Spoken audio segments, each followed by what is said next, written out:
Praise the lord. మీ అందరికీ నా వందనాలు. ఈరోజు వాక్యాన్ని జ్ఞాపకం చేసుకుందాం. ఋతు గ్రంథము 2వ అధ్యాయము 12వ వచనాన్ని చదువుకుందాం. యెహోవా నీవు చేసిన దానికి ప్రతిఫలం ఇచ్చెను. ఇశ్రాయేలు దేవుడైన యెహోవా రెక్కల క్రింద సురక్షితంగా నుండినట్లు నీవు వచ్చితివి. ఈ వాక్యాన్ని జ్ఞాపకం చేసుకుందాం. ఈ మాట మరి ఋతుతో బోయాజు కలుగుతా ఉన్నాడు. ఋతుకి మరి బోయాజు దగ్గరకు వచ్చినప్పుడు సురక్షితం కలిగిందంట. అందుకే చెప్తాను, నీ దేవుడైన యెహోవా రెక్కల క్రిందకు వచ్చావు, నీకు సురక్షితం కలుగుతా ఉంది.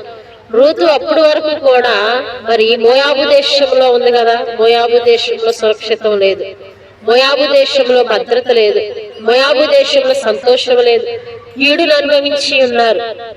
అయితే ఎప్పుడైతే బోయాజు పొలములోనికి వచ్చేసిందో ఋతు, దేవుడు సెలవిస్తా ఉన్నాడు, బోయాజుతో మాట్లాడుతాడు. బోయాజు అంటా ఉన్నాడు, నువ్వు దేవుని రెక్కల కిందకు వచ్చావు, నీకు సురక్షితం కలుగుతుంది. దేవునికి స్తోత్రం, హల్లెలూయా. ఈ రోజు ఋతుతో పలుకుతున్న మాట దేవుడు నీతో పలుకుతా ఉన్నాడు. నీకు సురక్షితం ఎక్కడి నుంచి వస్తా ఉంది? మరి నువ్వు సురక్షితంగా జీవించాలంటే, భద్రపరచబడాలంటే ఆయన రెక్కల కిందకు రావాలి. ఆయన రెక్కల నీడలో నీకు ఆశ్రయం కలుగుతా ఉంది. మరి ఆయన రెక్కల కింద ఆరోగ్యం ఉందంట, ఆయన రెక్కల కింద సురక్షితం ఉంది. ఈరోజు ఎక్కడెక్కడికో తిరుగులాడుతా ఉన్నావు, అనేకమైన రెక్కల చాట్లోనికి వెళ్తున్నావు, కానీ ఆ రెక్కల నీడలో సురక్షితం అనేది లేదు. కానీ దేవుని రెక్కలు ఉన్నాయి చూసారా, ఆ రెక్కలంటే మనకు సురక్షితాన్ని ఇస్తా ఉంది, క్షేమాన్ని ఇస్తా ఉంది. మరి చూడండి, మనం కాక ఆకాశంలో గద్దెలు వెళతా ఉంటే కోడి పిల్లలు ఆ చిన్నటువంటి ఆ తన పిల్లల్ని ఆ రెక్కల చాటు కింద తీసుకుంటా ఉంటది. ఎందుకంటే ఆ గద్ద యొక్క బారి నుంచి తప్పించబడాలని ఆ కోడి తన బిడ్డలు తన యొక్క రెక్కల కిందకి ఎలాగైతే చేరుస్తుందో, మన దేవుడు కూడా అనేకమైనటువంటి అపాయాల నుంచి, కీడుల నుంచి తప్పించబడటానికి ఆయన రెక్కల కిందకి మన దేవుడు పిలుస్తా ఉన్నాడు.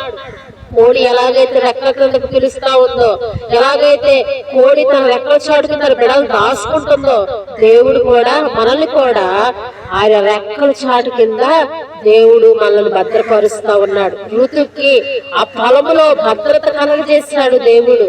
మరి దేవుని యొక్క రెక్కల కిందకు వచ్చింది ఋతు, ఆమెకు సురక్షితం కలిగింది, అక్కడ క్షేమము కలిగింది. ఈ రోజు లోకంలో ఎక్కడ క్షేమము లేదు, ఎక్కడా సురక్షితం లేదు, కానీ దేవుని దగ్గర నీకు సురక్షితం దొరుకుతా ఉంది. నీ కుటుంబానికి, నీ బిడ్డలకి క్షేమము దైవ సన్నిధానంలో దొరుకుతా ఉంది. కాబట్టి నీవు కూడా దేవుని సన్నిధానంలోకి రాగలిగితే నీకు సురక్షితం అనేది నీ జీవితంలో జరుగుతా ఉంది. సురక్షితము ఆనందించి ప్రార్థనలో ఏకీభవించండి. మహాపరిశుద్ధులైన దేవానికి వందనాలు, స్తోత్రాలు ప్రభువా. ఈ వాక్యం వింటున్నటువంటి బిడ్డల జీవితాల్లో సురక్షితం దయచేయండి, క్షేమము దయచేయండి. ఋతువుకి ఇచ్చినటువంటి సురక్షిత అయా ప్రభు బిడ్డలకి, కుటుంబాలకి దయచేయండి. మరి రెక్కల చాటుకు వచ్చి ధన్యత బిడ్డలందరికీ కూడా అనుగ్రహించండి నాయన. మరి అలాగే ప్రభు నాయన, నీ ఉపదేశమును అంగీకరించినప్పుడు వారు సురక్షితంగా ఉంటారన్నావు ప్రభు, వారి కీడులోంచి తప్పించబడతారన్నావు ప్రభు. వారి కీడు వచ్చినప్పుడు భయపడరు అంటున్నావు ప్రభు నాయన. ఎవరైతే తండ్రి నాయన అయా నీ ఉపదేశాన్ని అంగీకరిస్తున్నారు, వారి జీవితాలు, వారి కుటుంబాలు దీవించండి, ఆశీర్వదించండి అయ్యా. వారికి, వారి బిడ్డలకి క్షేమమును, సురక్షతను కూడా అనుగ్రహించి సహాయమును దయచేయండి నాయన.